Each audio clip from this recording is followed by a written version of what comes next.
Good morning, ladies and gentlemen. First of all, thank you very much for inviting me to this meeting. You wouldn't believe it, but I was present at one of the meetings of the German Sociological Associations, but only one in the year 1974 at Kassel. So a whole epoch has passed, and I feel really privileged to be here. Thank you very much indeed.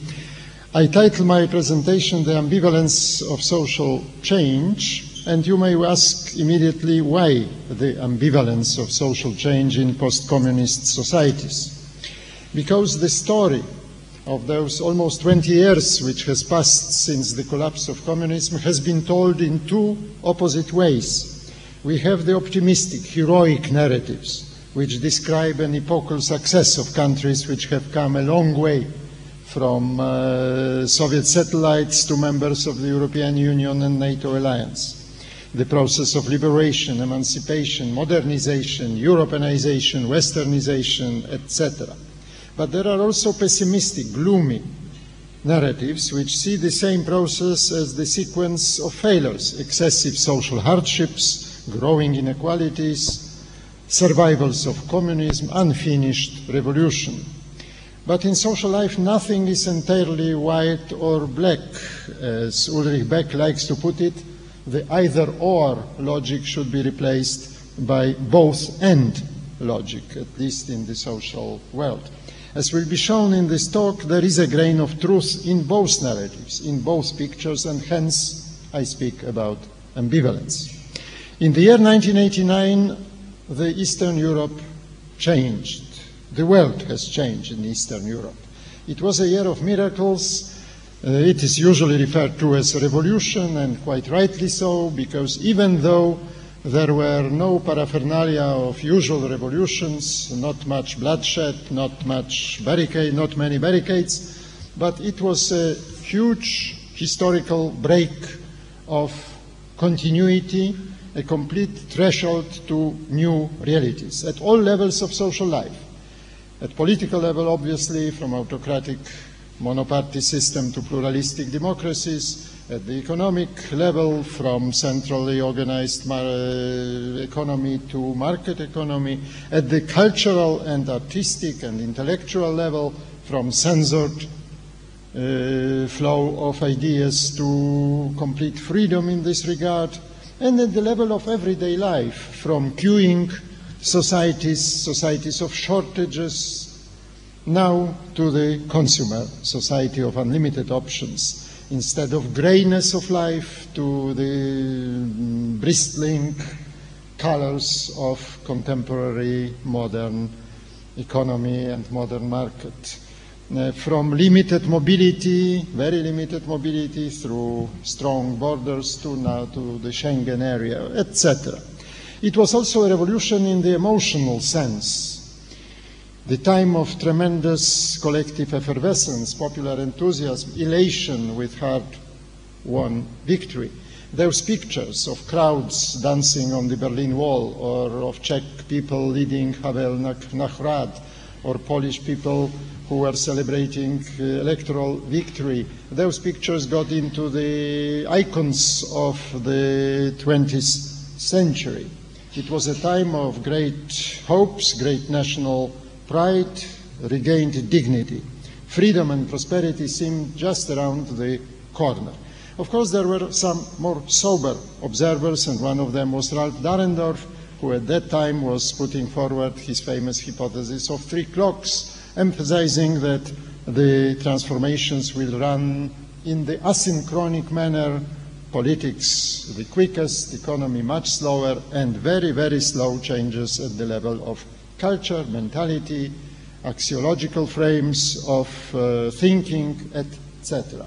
Another was Andrew Nagorski, the Newsweek correspondent for Eastern Europe at that time, who on the cover of his report from Berlin on the day of the falling of the Berlin Wall was titling the report, "The Wall Remains in the Heads."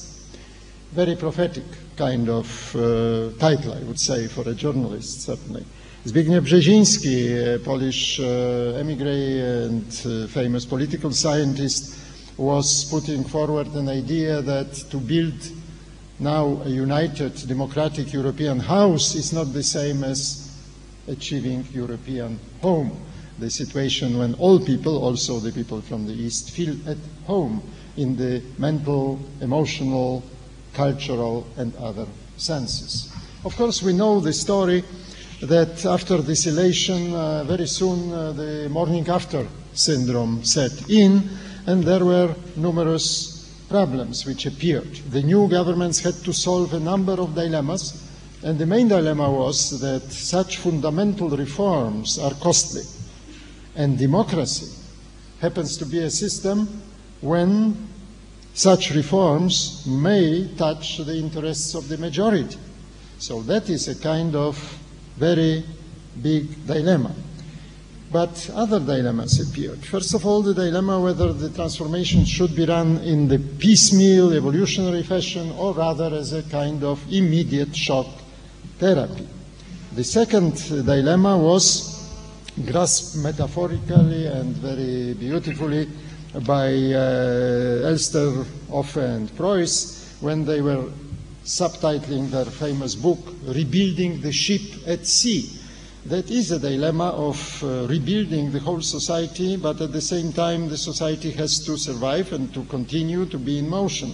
It's not possible to start from scratch. You have to compromise on many counts. The third dilemma was the dilemma of the vanishing point, as I call it. Namely, we wanted to catch up with the West and with the affluent West, but the West was not waiting for us. It was still progressing well, at least until the recent turmoil. It was going forward in the sense of economic growth, development, etc. So catching up was like in that Hollywood movie, vanishing point, when you catch something which is constantly getting farther and farther. And finally, the main question was how to rebuild the ship, how to rebuild the ship at sea. And several concrete questions had to be immediately resolved. Let me enumerate them. Which democracy? Parliamentary or presidential system? Where should the center of power be located? In strong central government or the civil society? NGOs, local government, etc. Which capitalism to adopt? Neoliberal or communitarian? Rampant individualism or welfare state? American or rather German social model? What to do with huge state assets, nationalized state economic assets? To privatize them immediately or not, or keep some in the hands of the state? What role for the church, a particular Polish dilemma, a church, Catholic church, which played such a tremendous role during the anti-communist movements and during the break? How to shape its policy after in the democratic society? How to deal with the communist past? How to proceed with reference to those people who were committing some, not necessarily crimes in the past, but some collaborative actions with the government, communist government. And finally, how to locate the country in the wider world, to be more provincial, closed, or cosmopolitan, and which kind of alliances should be primarily built with Europe or with the United States.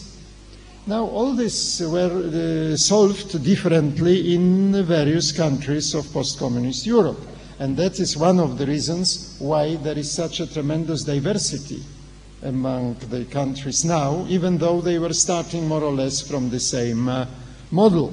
They were replicating the Moscow model, and in many institutional areas they were very, very similar. Now they are fundamentally different, and it indicates immediately the role of culture, the role of history, of the heritage, of memory, which to my understanding are crucial. Thus, the rest of the talk will be devoted to this dimension of change mostly, and of course, because my competence is limited, I will also give you the story illustrated by the Polish illustrations, by the Polish evidence, but I hope it has some wider theoretical meaning.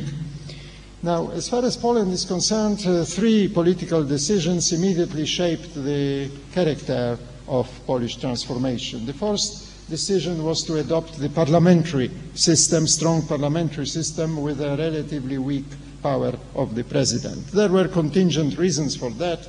Immediately after the break, some compromise of the round table with the former party leader Jaruzelski remaining in the position of the president. So obviously the new Solidarność-led government wanted to put emphasis on parliamentary system in order to curb the power of the president. Only later Lech Wałęsa came to power, and since that time there was always a tension between the presidential and the parliamentary institutions. The second crucial decision was in the economy.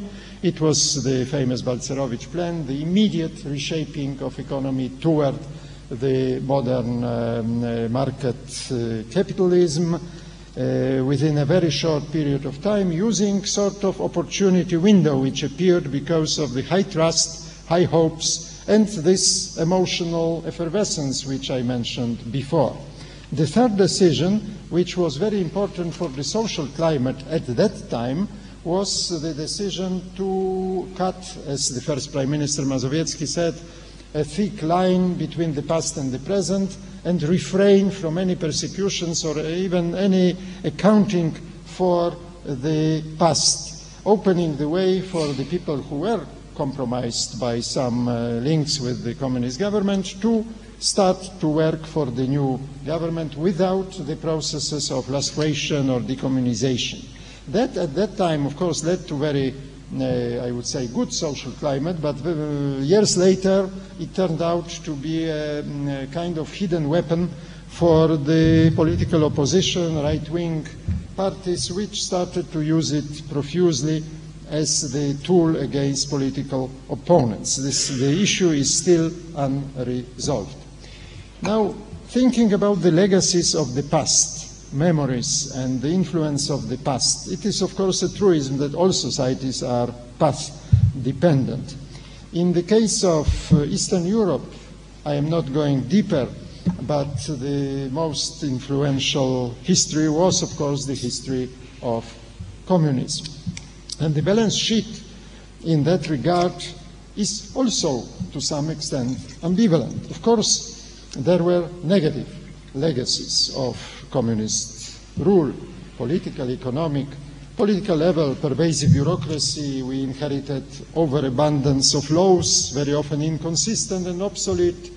We inherited underdeveloped political parties, or not developed at all, of course, in the monoparty system, weak civil society, which either was destroyed by the communist rule or escaped into the privacy and safety of private links, family relationships, etc. We had huge nationalized property, state-owned and very inefficient industrial enterprises, stagnant, inefficient with obsolete technology, and of course, in Polish case, we also had the overgrown agricultural sector. But I believe that the most important legacy was in this cultural sphere, and I indicate two aspects of that. One is what I call civilizational incompetence, meaning lack of skills, habits of the heart needed for the modern, democratic, competitive capitalist society. The second I call Eastern European identity, particular identity syndrome, which develops in all Eastern European countries, which was pervaded with some sort of idealization of the West and at the same time sort of negative attitude toward the East, with a lot of inferiority complexes toward the West and superiority complexes toward the East. Very strange mixture, but this is still something which, in spite of the membership in the European Union, is a fact which should be overcome. And when I sometimes teach at the Institute of Eastern European Studies, I always say, to the dismay of my hosts, that I dream about a day when such institutes will disappear, very simply because Eastern Europe will only be a geographical term and no longer a political, cultural, or economic term as it still is, which is of course reflected in this uncertain identity which we still, I think, observe.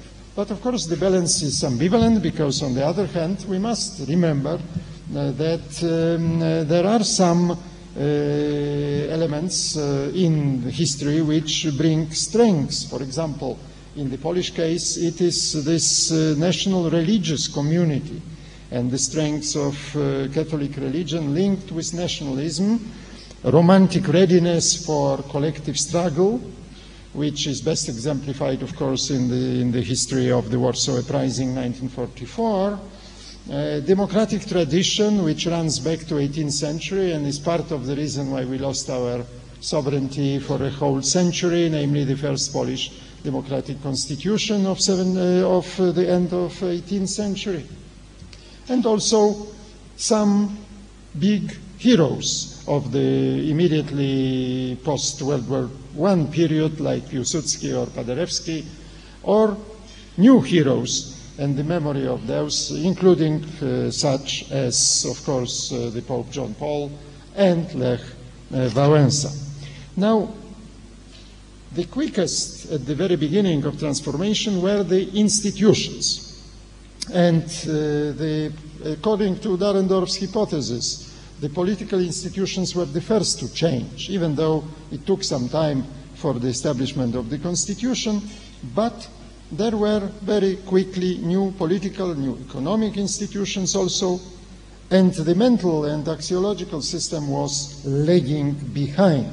The culture of communism or bloc culture was contradictory to the new necessities of the culture of democracy and the market on many counts. And I just give you example: collectivism as opposed to individualism, egalitarianism as opposed to expectation of meritocracy, a security of jobs, pensions, savings as opposed to the risk of investing, belief in providence and faith which will lead to better life as opposed to belief in the human agency. Many other contradictions of that sort appeared at the very beginning, and I, with my colleagues, as was mentioned, used the concept of trauma to refer to this inconsistency, to this ambivalence in the mental and axiological world of the people, which produces strain and tension very similar to the post-traumatic effects as described by medical sciences. But we also try to extend this notion of trauma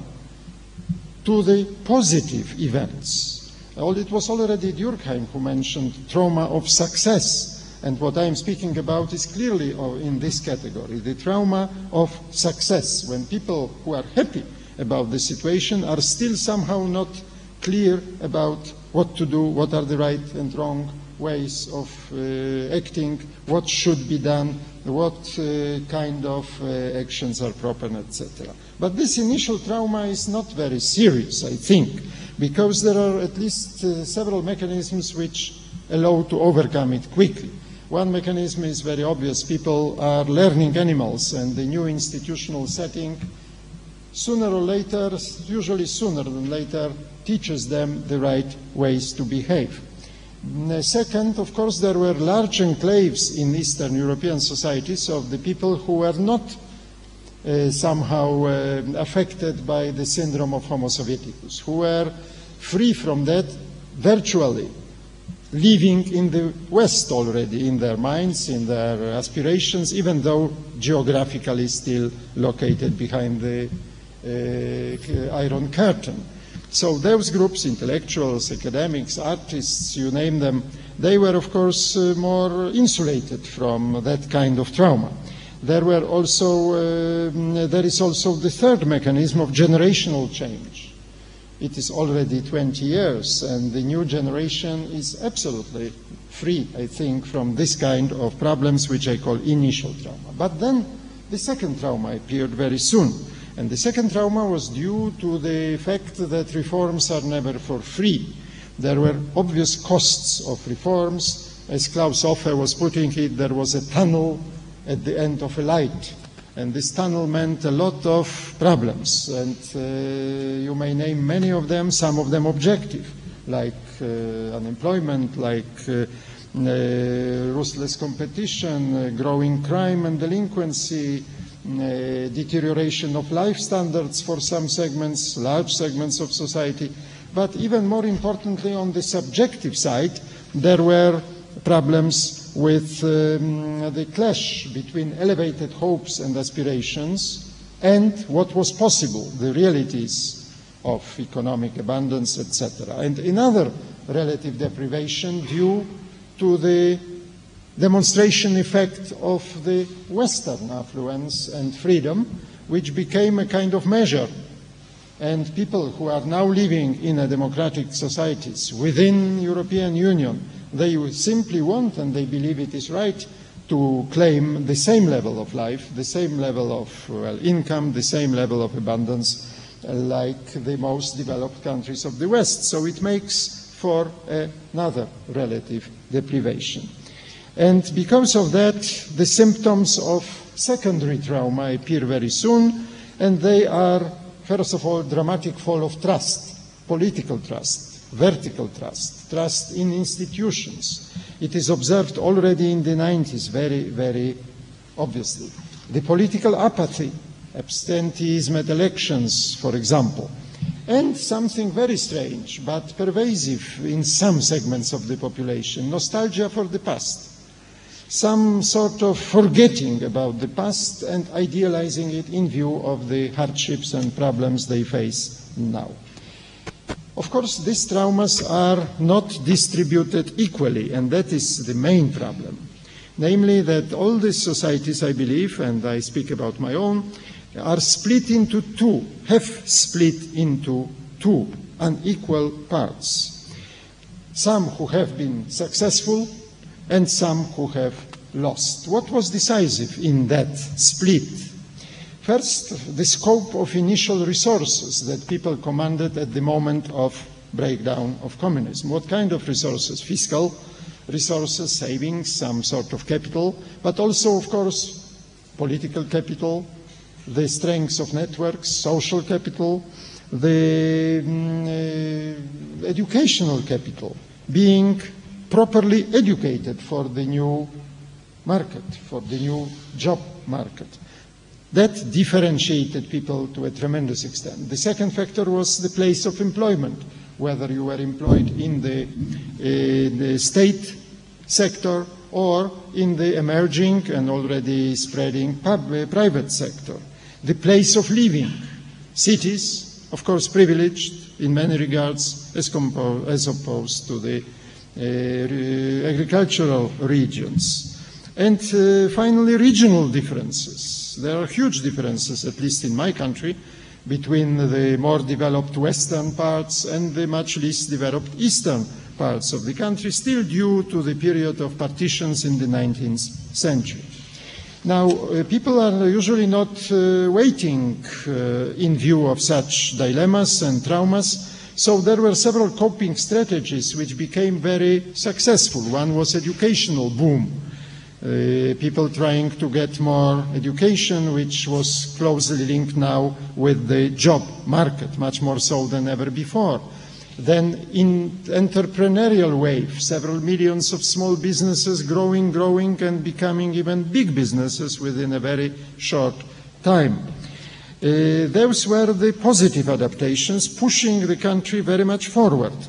And there were periods when, in spite of these problems, we have witnessed relative growth, growth of trust, economic growth, political stability. But this bright picture in the middle of the 90s, more or less, was spoiled by a third trauma, namely the trauma of political elites. It turned out that new political elites were either unprepared intellectually or morally or both. And that led to a series of scandals, of public scandals, which revealed free press was very important here, free media, investigative media. They revealed a number of scandals, a number of cases of corruption, nepotism, etc., which produced a kind of moral panic.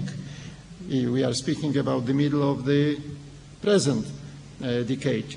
A kind of moral panic when people started to believe that everybody is corrupted, that the whole politics is a very dirty and awful game. The symptoms of that, again, the collapse of trust, but also growing number of street politics events of street politics, the sort of public manifestations, returning to the memories and legacies of Solidarność movement by the working class. And added to that was a very depressive mood on the society, which was in such a deep love with John Paul II when he died. We were feeling sort of bereaved. And that led to the trauma of number 4, trauma of backlash. The populist right-wing groups came to power because they had a message. They had a very populist message. They wanted to start from scratch, to build everything anew, to give everything to everybody, to hunt for communist conspiracies, to finish the decommunization and lustration, etc. We are speaking about the elections of 2005 and the period till 2007, which in fact, fighting with earlier traumas, produced even stronger trauma. The trauma of backlash, or the trauma of what we call in Poland the Fourth Republic. I'm close to the end. I still have 4 minutes to go, according to my counting. And here, on this climate, we observed again a dramatic fall of trust, going to the unprecedented levels. At some polls, we had 10% of support for the parliament, 15% for the presidential office, this level which is not to be found usually. And also political apathy, of course, and one new factor, namely massive temporal, hopefully temporal migrations. Migrations of well-trained, educated people who could not find the space for them in the country, and who also could not stand the kind of unbearable political climate which was there, if I may use the metaphor. But all this led, unexpectedly to some, to demobilization. To the mobilization against this kind of policies, this kind of anti-European, isolationist, both anti-German and anti-Russian politics at the same time in a country squeezed between the two, which is totally absurd, and with internal policies, with this hunt for supposed agents and spies of communist time, which are still around us. People were so fed up, especially the young people. This generation, which was no longer trapped in this mentality of Homo Sovieticus. And they used the modern technologies.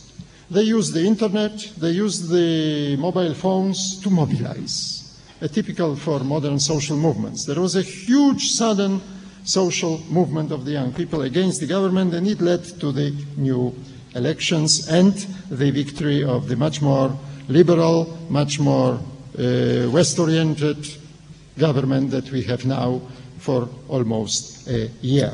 Now, the last word concerning some philosophy behind that recounting of 20 years in 20 minutes. The philosophy there is that history is contingent, that history does not follow any predetermined course, that the idea of transition as something which comes from here to there in a necessary way, the idea of modernization, which tells you that all countries must go on the same escalator and follow the same path, is wrong. Many things depend on contingencies. History is made by the people. History is the constant process of social becoming, and the crucial for that is transformative force of human agency. The masses, mobilization of the masses, but also the wisdom of the leaders, and the lack of having the great leaders at the right time. It was Pascal who said that the most unexpected and uncontrolled factor in history is the birth of a genius. And precisely it's true in politics. Either you are lucky, as we were in the 80s with Lech Wałęsa, as Czechs were lucky with Havel, as Russians were lucky with Gorbachev at some stage, then history depends to a great extent on that. Of these opportunities and resources, I think the people in Eastern Europe have made most that was possible under the circumstances, and we have gone a very long way toward a really open, free, democratic society, and I still hope that I will live to see the end of this thinking in terms of Eastern Europe as something sui generis, something basically different and strange, exotic, something different from normal European world. Thank you very much.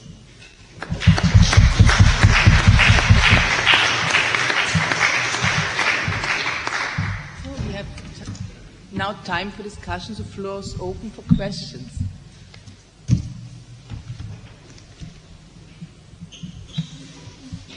Michael Faust.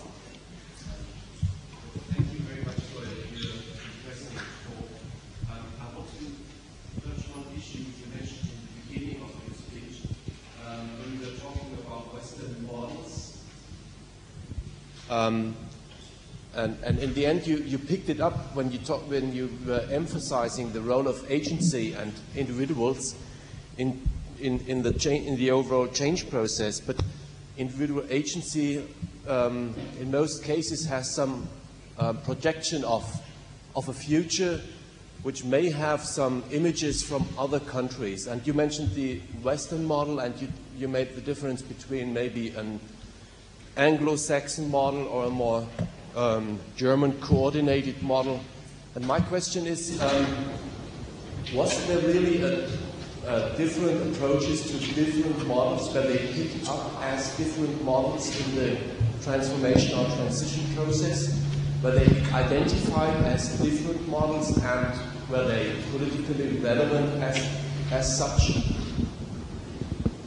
Thank you very much. It's a very important issue because, of course, when you are going through this sort of complete social, political, economic transformation, you look for some models. And even before, during the communist time, people who were thinking about the brighter future were always thinking about some sort of model looking to the West, but of course West is terribly, extremely differentiated. So I remember the time when we were speaking in Poland in the 70s about the Swedish model, about the Scandinavian model as the ideal to build. Then, just before the collapse of communism, when our imagination was not strong enough to see the collapse coming, we were speaking a lot about Finlandization of Poland. We believed that this model of some compromise relationship with the big neighbor is the best possibility. Then, of course, when the options were open, in Poland, as different probably from other countries, we had this issue, what kind of capitalism to build? And it happened that our aspirations have been for a long time, directed to the US, over Europe in some sense. And there are historical reasons for that. One reason is a huge Polish diaspora, huge emigration in the United States, which have always kept in touch with the home country and which have been building an image of freedom, of prosperity, of affluence, of making it, of success, etc. So that was one reason. Another reason was, of course, the role of the US in the World War II, and then the role of the US in bringing us to NATO. It was Clinton, after all, who opposed Brezhnev and was able to bring Poland to the Atlantic Alliance, which for us, for our feeling of security, was a fundamental event. So for many of these reasons, the American model became somehow crucial, with the exception, of course, that parliamentary system for another contingent reason, which I mentioned, was introduced rather than a stronger presidential or chancellor or some other kind of system of this sort. But the deeper reason in the economy at the same time, even though we adopted the American pattern, there was always the tension between the American-style capitalism and some sort of more egalitarian, more stable, more socially oriented model for reasons of the egalitarian ideology which we also inherited, and egalitarian impulses. For some people, the huge gaps between rich and poor and growing gaps are not something to be accepted. It's much more difficult to accept this in Eastern Europe than in some countries which have been much more adapted to this kind of growing inequalities. We had this sort of mental framework of egalitarian sort. So there has been a lot of talk about the model, the right model, and this in fact produced a spectrum both of political but even of the religious. You would be surprised. Political in the sense that parties split depending on the model they wanted to follow. But also in the church, in the Polish church, you could see some sort of split depending on the attitude toward more liberal, more open, more cosmopolitan type of model, as opposed to rather provincial, closed, nationally oriented model. We have, in fact, two churches. We have two societies. We have, of course, many political parties. And that part of the reason is precisely what you mentioned, namely that those models to imitate were different, and people picked up different models which produced a lot of internal conflicts, clashes. Thank you. We should collect questions. Are there any further questions? Yeah, please.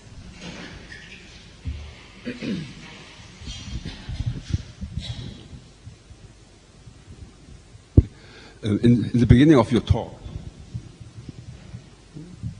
Professor Pollack, you should stand up. In the beginning of your talk, you pointed out that we have to develop a rather balanced image of the past. We have to look at the bad and the good sides.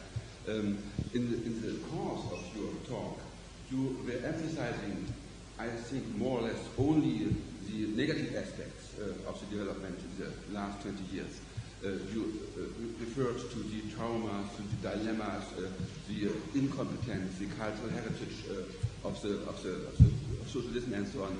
Could you give us a more balanced account of what happened in the last 20 years, in emphasizing also the positive aspects, some successful stories, or maybe there are not. Wait a minute, please. Other questions? Okay, I would like to add one question to the immigration. So what impact the migration, the Polish migration to the Western countries has now on your scenario of traumas and cultural change? May I now? Yeah. Very good. Well, I have drawn a picture of this sort in order to emphasize my theoretical perspective, my conviction that history is not running smoothly, that history is not running in the way which was expected. Once we got rid of communism, we expected everything will be extremely good, immediate, beneficial for everybody, etc. And the facts have shown otherwise. They have shown the ambivalence, precisely.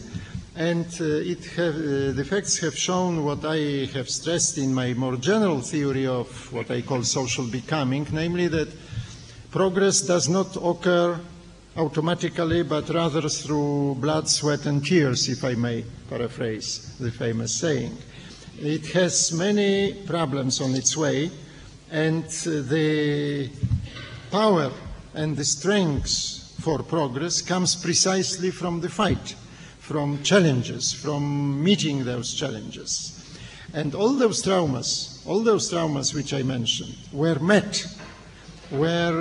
challenges which were met by the people in various ways. The first trauma, I mentioned this mechanism of education. We have never had so many well-educated people in my or younger generation. We have millions of enterprises, the entrepreneurial push, which still keeps the economy going at a very good speed and at a very high rates of success in spite of turbulences and other problems. It is this private initiative, private entrepreneurship, which leads to that. And the entrepreneurship came as the response to trauma, again. And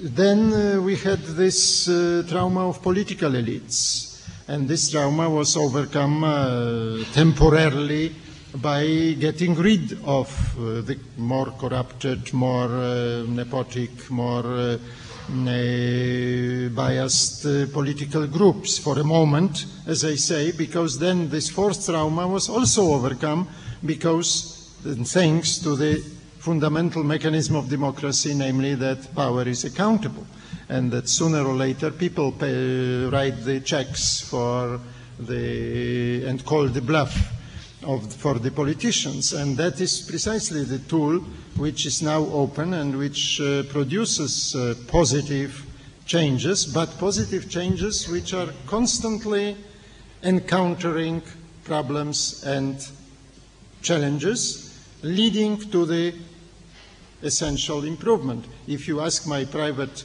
belief, I believe we have gone a long way, and that has been tremendous success of the countries of Eastern Europe, including mine, during this period. But this success was going through steps and fighting constantly with something which was blocking the success. The same is true of immigration.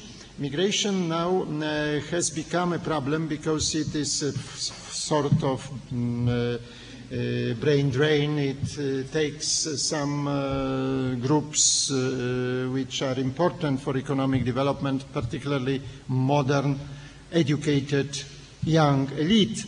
We are less concerned with the workers, manual workers, or some simple jobs, which was a typical type of immigration earlier.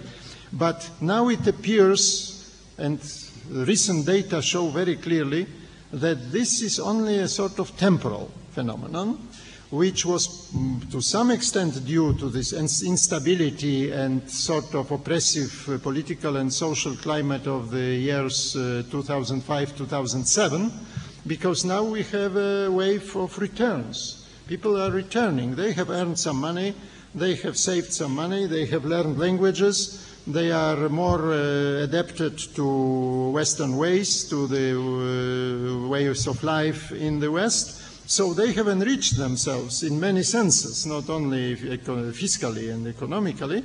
They are returning, and we have a great hope that more of them will be returning. They also show a tremendous link with their old country. Namely, it was shown to a great extent during the elections of 2007, when crowds of Polish immigrants were queuing for hours in front of Polish consulates and embassies in Western countries in order to give their ballot. And that is a very unusual phenomenon, and it has shown to what extent they are concerned about what is going in the old country and how they want to have some say, and I am very also quite optimistic about that. So to your question, I would say I am very optimistic generally, but I wanted to show that optimism must be founded and built over hardships, problems and challenges and fighting with them. Thank you very much.